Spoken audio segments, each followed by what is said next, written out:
I'm getting a lot of questions on my rake on how we use it to do departments, so I thought it would be good to make a quick video. The video is going to show the collaborators, how we enter the collaborators, how we separate into departments, and then how we organize our groups, and then a quick snapshot on how we have our templates at the moment.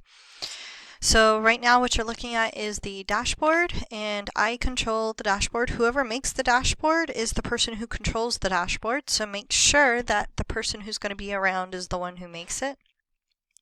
So right now I've got it broken out into departments: resident support, owner support, accounting, maintenance, onboarding, and so on and so on. Inside of each dashboard is the same for consistency. You've got the chart that shows how they're doing. This right here shows how many completed, active, overdue, which is pretty standard. We're at the first of the month, and how many were canceled. Then I've got it broken out here into today, this week, overdue, backlog. Backlog I used to not have here, but it's sensitive. I'm glad I did it. Just everything. And that way I have it broken this way to try to satisfy most personalities of how they use the system. The other thing that I want to tell you about is when you're making these, make sure you use your main box where all your tasks are sitting, like here's ours.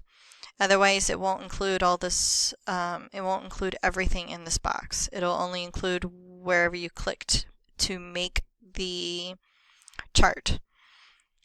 So there's that. So let me go into templates just to show you our templates. We do templates a little differently than corporate. We do things a little differently than corporate. Corporate makes it to where each one has a folder for the property. We just do it based on date and last name and the address, and that way we can always search here, which you can search there either way you organize it. But folders can move however you want it. Folders can be in 3 locations at the same time, so it doesn't matter. So here's the only checklist that we have, because we found the simpler the better. This one is what we call a lease renewal.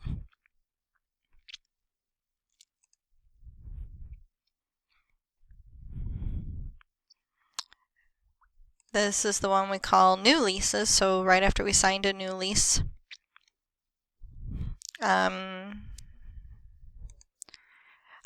This one's for a new owner, so these are all the things that we do. This is on market. Of course, stop the screen if you want to see things in details.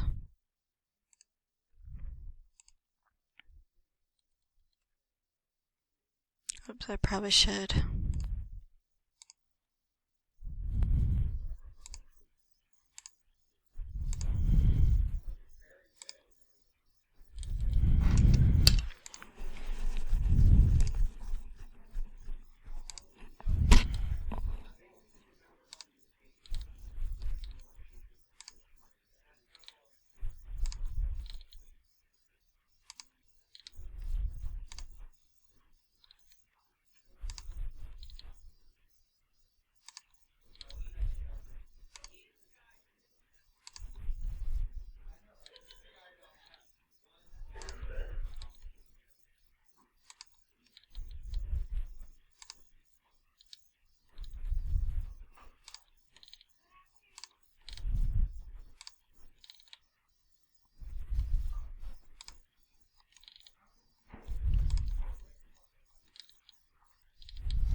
That's new owners. On market. This is for short-term rentals. Not everybody else has them, but we do. Like furnished rentals. This is owner terminating. We're making this a little bit better, but this is a highlight of all the things we do to get somebody out of the system. This is if we need to post notice and tell somebody about it. This one's a security deposit paid, so that's when somebody drops off a deposit to hold a property.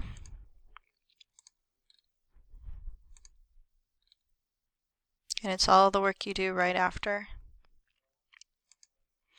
Tenant vacating, this is when tenants are vacating the property. Here's all the work we do before the notice is done.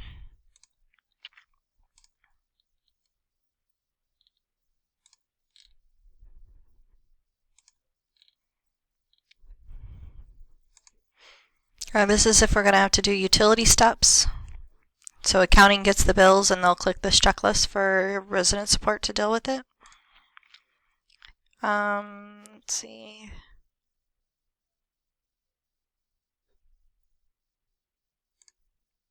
And this is changing the oil, so remember to do that on our cars. And this is holiday to do every time we get into a holiday. This is every time we have a new hire, all the things that we need to knock off. It's still getting developed, by the way. But that's kind of what I have in here. Hope that helps a little bit with, what makes this happen is under our templates. We have it where it's assigned to an onboarding person. And that's done through your account settings for a user called a collaborator. And then as those are done, it'll automatically feed over to dashboard. Hope that helps. Thank you.